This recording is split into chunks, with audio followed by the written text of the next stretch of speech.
KD smart education के YouTube channel पे आप सभी का हार्दिक स्वागत है। मैं बबलू सैनी लेके आया हूँ आपके लिए इंग्लिश की एक और वीडियो। सबसे पहले बात करेंगे कि ये जो लेक्चर है वो किन किन विद्यार्थियों के लिए उपयोगी है। तो देखो, ये लेक्चर पर्टिकुलर किसी वैकेंसी के लिए नहीं है। अगर आपको इंग्लिश सीखनी है तो आपके लिए उपयोगी है, और अगर आप किसी ऐसे एग्ज़ाम की तैयारी करते हैं जिसमें इंग्लिश का थोड़ा बहुत भी योगदान है तो उन सभी एग्ज़ाम के लिए यह उपयोगी है। बात कर रहे थे जी मेन वर्ब की। मेन वर्ब की बात कर रहे थे, मेन वर्ब के टाइप पढ़ लिए थे। अभी बात करेंगे मेन वर्ब की फॉर्म की। मेन वर्ब की टोटल 5 फॉर्म होती है भाई। कई 3 बताते हैं, कई 4 बताते हैं, आपको 5 याद रखनी है, ठीक है। 5 फॉर्म होती है। देखो कौन कौन सी होती है। सबसे पहली जो फॉर्म होती है उसको बोलते हैं वर्ब की बेस फॉर्म। ऐसे याद करोगे तो 6 हो जाएगी। वर्ब की बेस फॉर्म, वर्ब की फर्स्ट फॉर्म, वर्ब की सेकंड फॉर्म, वर्ब की थर्ड फॉर्म, वर्ब की फोर्थ फॉर्म और वर्ब की फिफ्थ फॉर्म। अब देखो, कुछ एक ही ऐसी वर्ब है जिनके लिए बेस फॉर्म और फर्स्ट फॉर्म अलग है, बाकी सबके लिए बेस फॉर्म और फर्स्ट फॉर्म एक ही चीज़ है। तभी बेस फॉर्म को अलग से कभी नहीं बताया जाता है, बेस फॉर्म और फर्स्ट फॉर्म को साथ में बताया जाता है। मेन वर्ब की फॉर्म को समझने के लिए पहले हम समझते हैं इनके नाम को। देखो, वर्ब की फर्स्ट फॉर्म, सेकंड फॉर्म, ये इनका नाम नहीं है, ये इनका रूप है। इनका नाम देखो भाई, बेस फॉर्म को तो बेस फॉर्म बोल दिया, ये हो गई आपकी बेस फॉर्म। वर्ब की फर्स्ट फॉर्म को बोलते हैं प्रेजेंट फॉर्म। सेकंड फॉर्म को बोलते हैं पास्ट फॉर्म। थर्ड फॉर्म को बोलते हैं परफेक्ट फॉर्म।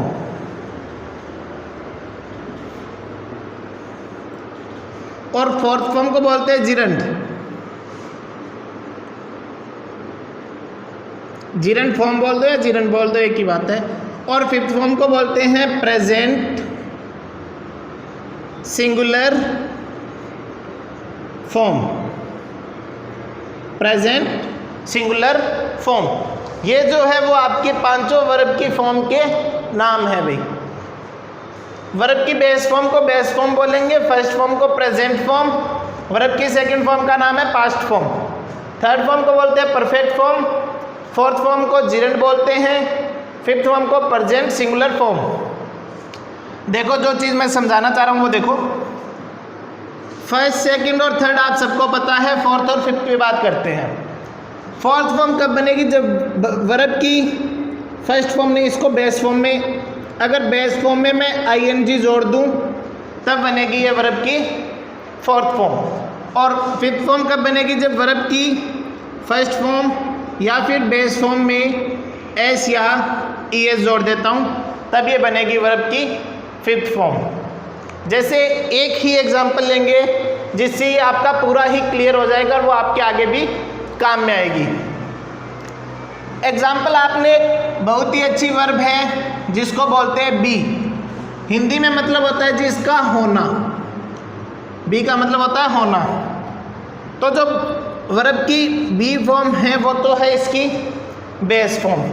फर्स्ट फॉर्म है वो इसकी आर और एम। आर प्लूरल के साथ आएगी, एम आपको पता है आई के साथ आएगी। सेकंड फॉर्म जो होती है वो होती है इसकी वॉज और वर। थर्ड फॉर्म जो इसकी होती है वो होगी जी बीन। फोर्थ फॉर्म यानी फर्स्ट फॉर्म में ing जोड़ना है, बी में ing जोड़ोगे बीइंग बनेगा, बी में ing जोड़ोगे बीइंग बनेगा। और लास्ट फॉर्म, या तो फर्स्ट फॉर्म में s या es जोड़ो, अगर नहीं जुड़ रहा है तो फर्स्ट बी फॉर्म में s या es जोड़ो, अगर नहीं जुड़ रहा है तो फिर कोई अलग रूप बनेगा, और वो अलग बनेगा जी इसका इज, वो होगा इसका इज। अब देखो, यहाँ से एक चीज़, एक रूल है इंग्लिश का अच्छा सा, वो क्लियर हो जाएगा यहाँ से आपका। देखो जी, ये है वर्ब की बेस फॉर्म और ये है फर्स्ट फॉर्म। सिर्फ बी के लिए तो दोनों अलग होगी, बी के लिए दोनों अलग होगी और बाकी सभी मेन वर्ब के लिए दोनों सेम होगी। अब देखो फर्स्ट फॉर्म में से फिफ्थ फॉर्म कैसे बनाओगे? वर्ब में एस या ईएस जोड़कर। वर्ब में क्या जोड़ोगे? एस और ईएस। तो वो क्या होगी? प्रेजेंट फॉर्म से क्या बन जाएगी? Present singular form. मतलब कोई वर्ब में अगर मैं एस या ईएस ऐड कर देता हूं तो वो प्लूरल से क्या बन जाती है? सिंगुलर। यानी वर्ब की बेस फॉर्म जो कि होती है प्लूरल, अगर मैं इसमें एस और ईएस जोड़ देता हूं तो वो बनेगी वर्ब की फिफ्थ फॉर्म जो कि होती है सिंगुलर। यहां तक क्लियर होगा आपके? कोई भी वर्ब हो वो अपनी रूट फॉर्म यानी बेस फॉर्म या फर्स्ट फॉर्म में हमेशा प्लूरल होगी। अगर मैं उसमें एस या ईएस जोड़ दूंगा तो वो फिफ्थ फॉर्म बनेगी और वो हमेशा सिंगुलर होगी। लेकिन यही केस अगर नाउन के लिए काम में लेंगे, नाउन के लिए काम में लेंगे तो नाउन हमेशा रूट फॉर्म में होती है जी सिंगुलर, और अगर मैं इसमें एस या ईएस जोड़ देता हूं तो ये बन जाएगी प्लूरल। नाउन में उल्टा होता है, वर्ब में वर्ब प्लूरल होती है, एस और ईएस जोड़ती सिंगुलर बनेगी। नाउन सिंगुलर होती है, एस और ईएस जोड़ती प्लूरल बनेगी। यहां तक आपके क्लियर हो गया होगा। वापस देखो फर्स्ट फॉर्म को, ये जो चीज़ आपको याद रखनी है, इनके नाम टेंस में काम आएंगे भी। फर्स्ट फॉर्म को प्रेजेंट, सेकंड को पास्ट, थर्ड को परफेक्ट, फोर्थ को जिरेंट, फिफ्थ को प्रेजेंट सिंगुलर फॉर्म। इसको प्रेजेंट फॉर्म बोल दो या फिर प्रेजेंट प्लूरल फॉर्म भी बोल सकते हो। Present plural form, present plural form, present plural और प्रेजेंट सिंगुलर फॉर्म। ठीक है, यहां तक हो गया होगा ध्यान में। अब देखो आगे चर्चा करते हैं हेल्पिंग वर्ब की। यह तो हो गई जी आपकी मेन वर्ब। अभी जो बात करेंगे वो करेंगे हेल्पिंग वर्ब की।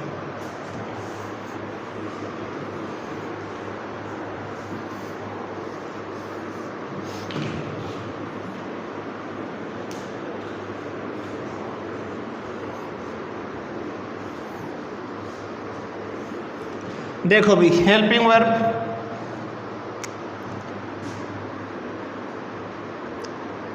हेल्पिंग वर्ब हिंदी में बोलते हैं सहायक क्रिया। सहायक क्रिया किसे बोलते हैं भाई? Helping verb. ऐसी वर्ब जो वाक्य में मेन वर्ब की हेल्प करेगी क्या हो जाएगी? हेल्पिंग वर्ब या सहायक क्रिया। प्रकार की बात करूं तो दो टाइप की होती है। एक होती है जी primary helping verb, primary helping verb. दूसरी होती है मॉडल हेल्पिंग वर्ब।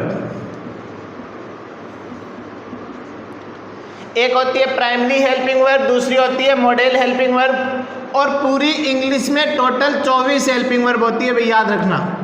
टोटल कितनी हेल्पिंग वर्ब होती है? 24, जिसमें से प्राइमरी होती है 11 और मॉडल हेल्पिंग वर्ब होती है 13। अब बात आती है कि भाई इसको प्राइमरी और मॉडल में चेंज क्यों किया? क्या सिर्फ हेल्पिंग वर्ब से काम नहीं चल रहा था कि इसको प्राइमरी भी बनाना पड़ा और मॉडल भी बनाना पड़ा? देखो कोई भी चीज़ हो, उसके अगर आगे टाइप किए जाते हैं ना तो उसके पीछे कोई ना कोई रीज़न होता है भाई। ऐसे ही नहीं किया कि हेल्पिंग वर्ब बन किया, प्राइमरी बना दी, मॉडल बना दी, इसका कोई रीज़न होगा। और वो रीज़न समझेंगे इन दोनों के यूज से। देखो भाई प्राइमरी हेल्पिंग वर्ब पहले तो कि पार्ट किया क्यों? हेल्पिंग वर्ब में कुछ एक हेल्पिंग वर्ब तो ऐसी है जो वाक्य में मेन वर्ब का भी काम कर देगी, पर कुछ एक हेल्पिंग वर्ब ऐसी है जो मेन वर्ब का काम नहीं कर पाएगी। तब इनका दो पार्ट बनाना पड़ा, एक को प्राइमरी बोल दिया, दूसरे को मॉडल। तो जो प्राइमरी हेल्पिंग वर्ब है वो वाक्य में मेन वर्ब का भी काम कर सकती है, मेन वर्ब का भी काम कर सकती है, लेकिन modal helping verb main verb का काम नहीं करेगी। ठीक है जी, primary helping verb main verb का काम कर सकती है, modal helping verb main verb का काम नहीं करेगी। दूसरा रीजन या फिर दूसरा यूज, प्राइमरी हेल्पिंग वर्ब है वो वाक्य में टाइम बताएगी भी, क्या बताएगी? टाइम। और मॉडल हेल्पिंग वर्ब है वो वाक्य में क्या बताएगी? मूड बताएगी। किसका बताएगी? सब्जेक्ट का। सब्जेक्ट का मूड बताएगी कि सब्जेक्ट का मन कैसा है कि वो काम कर रहा है। और ये टाइम किसका बताएगी? वर्ब का, कि जो काम हो रहा है वो किस समय हो रहा है, ये टाइम बताएगी वर्ब का। तो दो प्रकार है दोनों का। देखो भी फिर से, हेल्पिंग वर्ब के दो पार्ट है, प्राइमरी और model helping verb. Primary helping verb वाक्य में मेन वर्ब का भी काम कर सकती है। मॉडल हेल्पिंग वर्ब वाक्य में कभी भी मेन वर्ब का काम नहीं करेगी।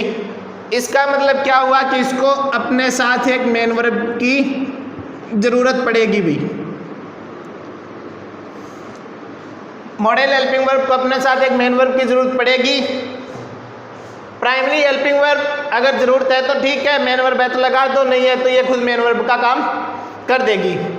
दूसरी बात, मॉडल हेल्पिंग वर्ब वाक्य में सब्जेक्ट यानी कर्ता का मूड बताएगी, ठीक है, सब्जेक्ट का मूड बताने के काम करेगी। और प्राइमरी हेल्पिंग वर्ब वाक्य में टाइम बताएगी वर्ब का कि काम कौन से समय में हो रहा है। यहाँ तक आपको क्लियर हो गया होगा प्राइमरी क्या होती है और मॉडल क्या होती है। टोटल 11 प्राइमरी हेल्पिंग वर्ब है जो टेंस में काम आएगी, और मॉडल आप सबको पता है अलग से टॉपिक लगता है। चर्चा करेंगे प्राइमरी हेल्पिंग वर्ब की, मॉडल हेल्पिंग वर्ब की चर्चा करेंगे मॉडल में भी। अब देखो यहां से आपका टेंस का थोड़ा बहुत पार्ट स्टार्ट हो जाएगा भी। हेल्पिंग वर्ब यहां से स्टार्ट हो जाएगी। टेंस में क्या काम में लेनी है, देखो प्राइमरी हेल्पिंग वर्ब, ठीक है भी। देखो आपको 3 वर्ड याद रखने हैं 11 टोटल 11 प्राइमरी हेल्पिंग वर्ब निकालने के लिए। पहला जो वर्ड है वो है डू, दूसरा जो है वो है बी, और तीसरा जो है वो है हैव। पहला डू, दूसरा बी, तीसरा हैव। इन सब की मेन वर्ब लिखेंगे, यानी मेन वर्ब के 5 फॉर्म लिखेंगे। वहां से आपको पता चल जाएगा प्राइमरी हेल्पिंग वर्ब का कौन से टेंस में क्यों यूज होता है। देखो भाई समझने की कोशिश करो।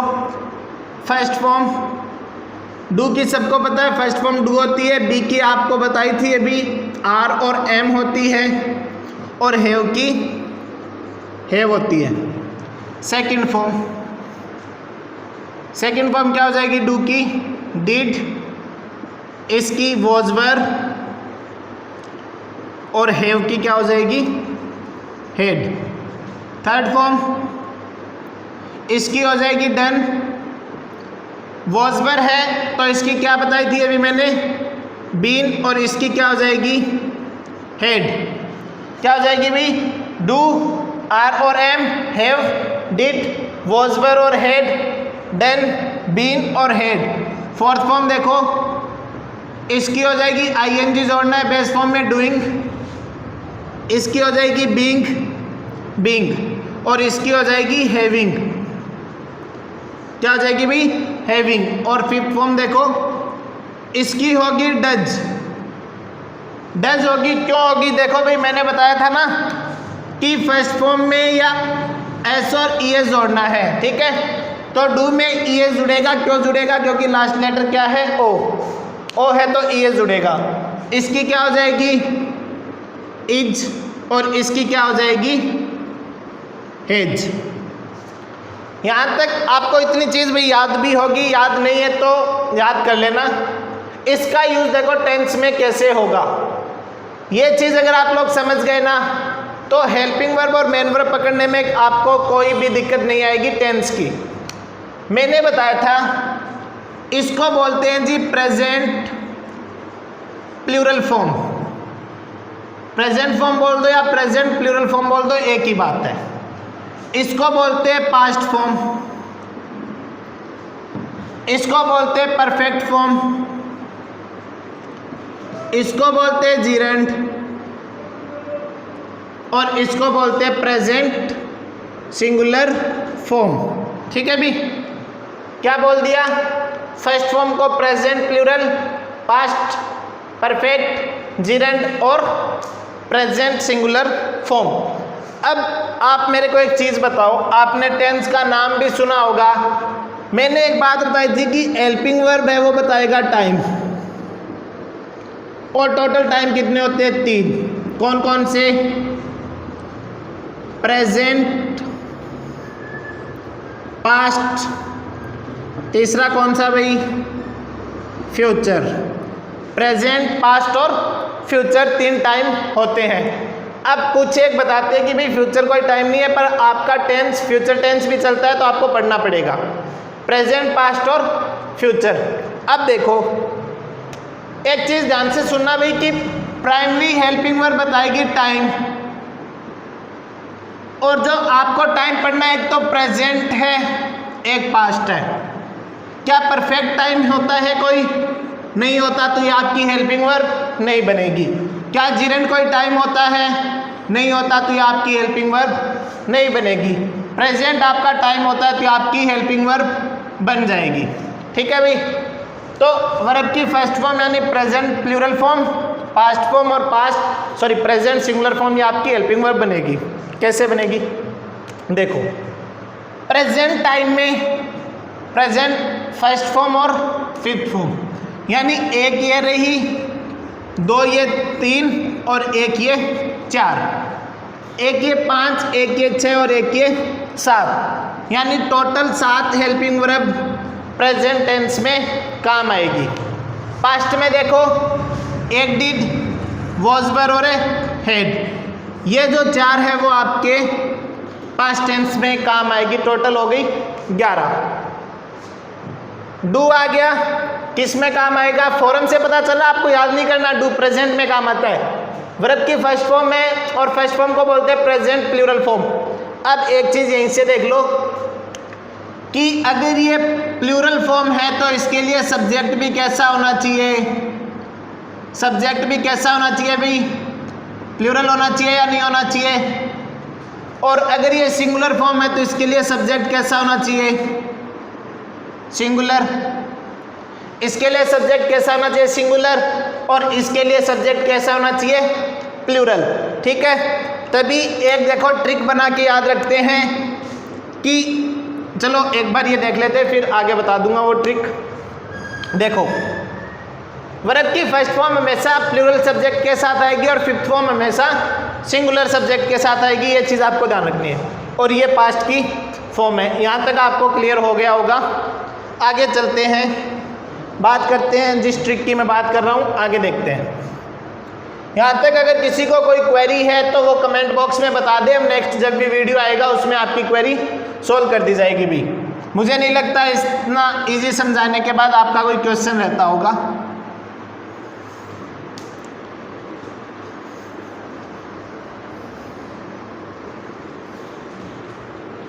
आगे जो देखेंगे वो एक चीज़ जो मैंने यहाँ पे बता दी वही उसको एक ट्रिक का नाम दे देते हैं।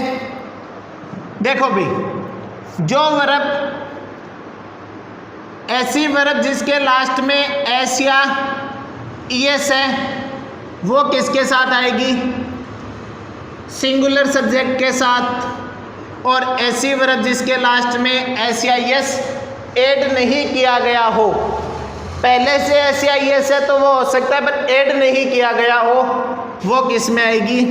प्लूरल सब्जेक्ट के साथ। अब इसको ट्रिक कैसे बनाते हैं देखो, ये याद रखने का तरीका होता है कि सिंगुलर का पहला लेटर एस और वर्ब का लास्ट लेटर, अगर एस जुड़ेगा तो भी एस और ईएस जुड़ेगा तो भी एस, ईएस। तो सिंगुलर के साथ ये, प्लूरल के साथ ये। यहाँ तक आपको क्लियर हो गया होगा। टेंस में चलने से पहले थोड़ा सा फंडामेंटल रूल है हेल्पिंग वर्ब के, वो देख लो, क्योंकि उसके बाद अगर आप टेंस में चलते हो तो आपको बहुत इजी से और आसानी से समझ में आएगा टेंस। फंडामेंटल रूल क्या कहता है भाई? 3 वर्ब देखी थी, डू, बी और हैव। डू, बी और हैव प्राइमरी हेल्पिंग वर्ब है तो मेन वर्ब का भी काम कर सकती है। ये चीज़ आपको ध्यान में रखनी है। जो बेसिक रूल है वो देखो, डू के बाद हमेशा वर्ब की कौन सी फॉर्म आएगी? बेस फॉर्म या फिर वर्ब की फर्स्ट फॉर्म। अगर डू हेल्पिंग वर्ब का काम करता है तो इसके बाद हमेशा वर्ब की बेस फॉर्म आएगी या फिर वर्ब की फर्स्ट फॉर्म आएगी। ये चीज़ आपको ध्यान रखनी है। बी के बाद देखो, बी के बाद वर्ब की फर्स्ट फॉर्म प्लस आईएनजी आ सकता है, पहली चीज। बी के बाद वर्ब की फर्स्ट फॉर्म प्लस आईएनजी आ सकता है, पहली चीज। दूसरी, बी के बाद वर्ब की थर्ड फॉर्म आ सकती है, कब आएगी वो अभी डिस्कस करेंगे, पर आ सकती है। तीसरी, बी के बाद नाउन आ सकता है।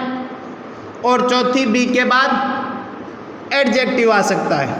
क्या क्या आ सकता है अभी देखो, बी के बाद फर्स्ट फॉर्म प्लस आईएनजी आ सकता है, बी के बाद थर्ड फॉर्म आ सकती है, बी के बाद नाउन आएगा और बी के बाद एडजेक्टिव आएगा। तीसरी जो हैव की बात है वो देखो, हैव के बाद वर्ब की थर्ड फॉर्म आएगी। वर्ब की थर्ड फॉर्म के अलावा हैव के बाद कुछ नहीं आएगा। हैव से मेरा मतलब है हैव, हैज और हेड।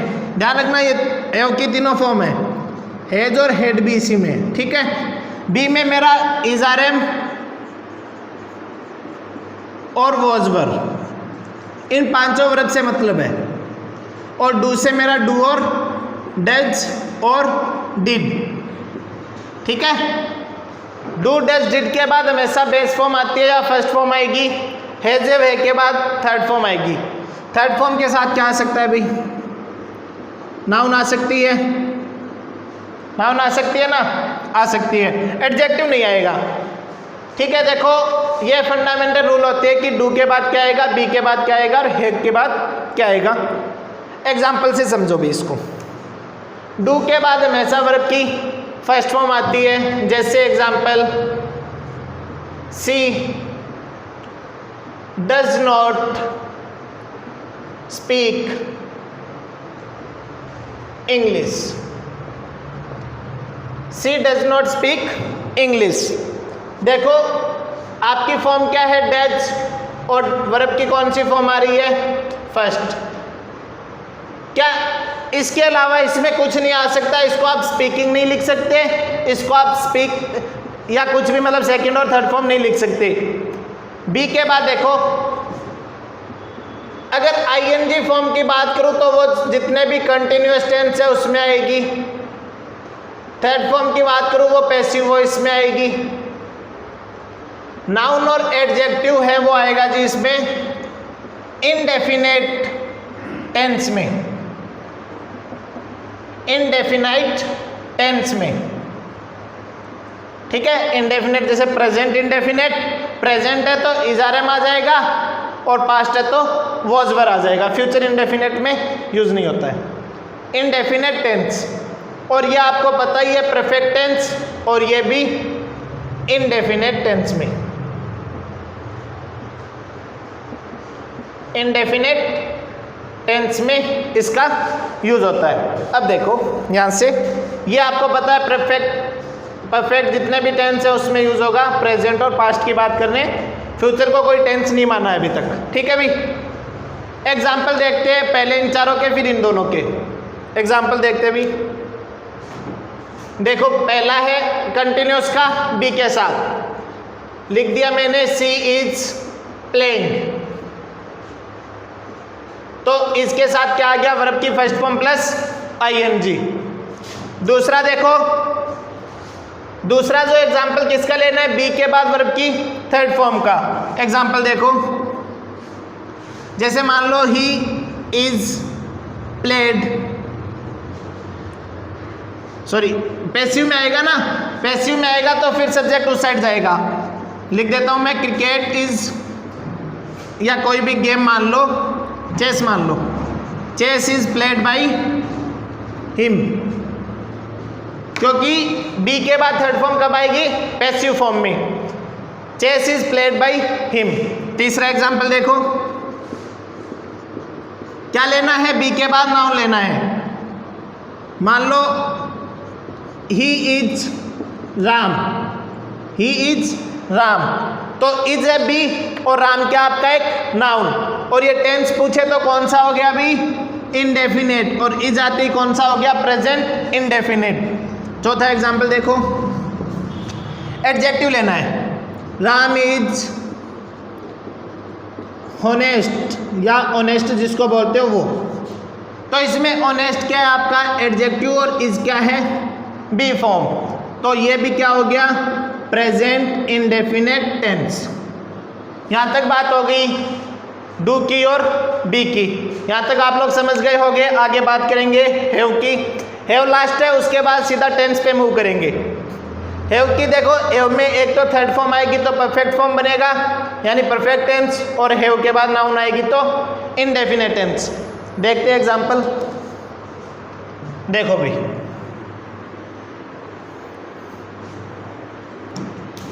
अगर आप लोग साथ साथ लिख रहे हो तो बहुत अच्छा है, आपके नोट्स भी तैयार हो जाएंगे भी इससे। साथ साथ लिख लिया करो, कॉपी पेन लेके लिख लिया करो, क्योंकि सोए आप वीडियो देखते हो उसका कोई फायदा नहीं है। तीसरी बात करते हैं हैज की।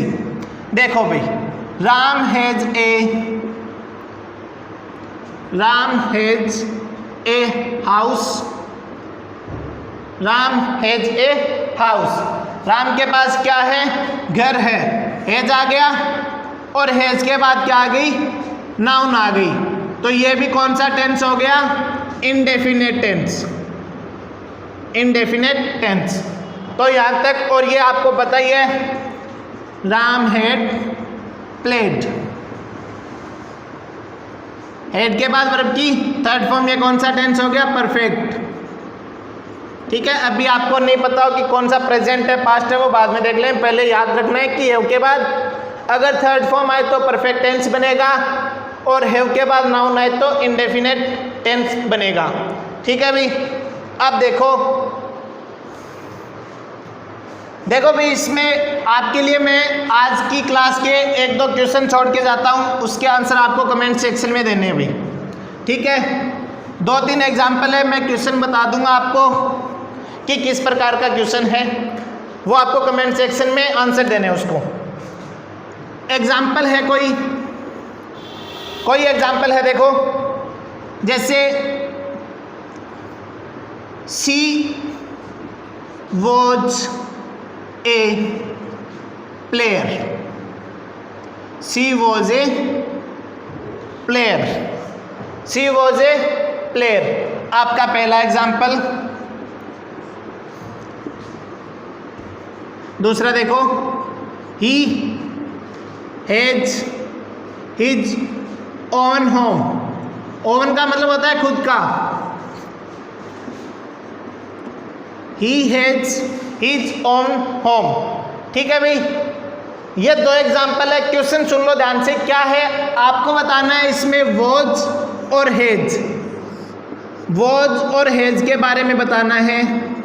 क्या बताना है आपको? बताना है कि ये हेल्पिंग वर्ब है या मेन वर्ब है। पहला क्वेश्चन है कि ये हेल्पिंग वर्ब है या मेन वर्ब है। अगर हेल्पिंग वर्ब है तो कौन सी हेल्पिंग वर्ब है, और अगर मेन वर्ब है तो कौन सी मेन वर्ब है। क्वेश्चन समझ में आ गया होगा, फिर से देख लो। 2 एग्जाम्पल आपके सामने, सी वॉज ए प्लेयर। दूसरा example, he has his own home. दोनों क्वेश्चन में आपको बताना है वॉज और हैज हेल्पिंग वर्ब है या मेन वर्ब है। अगर हेल्पिंग वर्ब है तो कौन सी हेल्पिंग वर्ब है। 2 थे ना, प्राइमरी और मॉडल। अगर मेन वर्ब है तो कौन सी है। मेन वर्ब 3 थी, ट्रांजिटिव, इंट्रांजिटिव और एक कौन सी थी लिंकिंग। और इसी टाइप का एक क्वेश्चन CDS 2019 में पूछा गया। अभी जो CDS सेकंड था ना 2019 का, सेम इसी प्रकार का एक क्वेश्चन था, उसमें यही पूछा गया था। इसमें वॉज है, उसमें इज था, और पूछा गया था कि ये कौन सी मेन वर्ब है। ठीक है भाई, तो आपको इस क्वेश्चन का आंसर कमेंट बॉक्स में देना है। अगर आपको ये क्लास अच्छी लगी हो तो लाइक कीजिए, शेयर कीजिए, और अपने दोस्तों के साथ शेयर करना न भूलें। सब्सक्राइब जरूर कर दिए। धन्यवाद।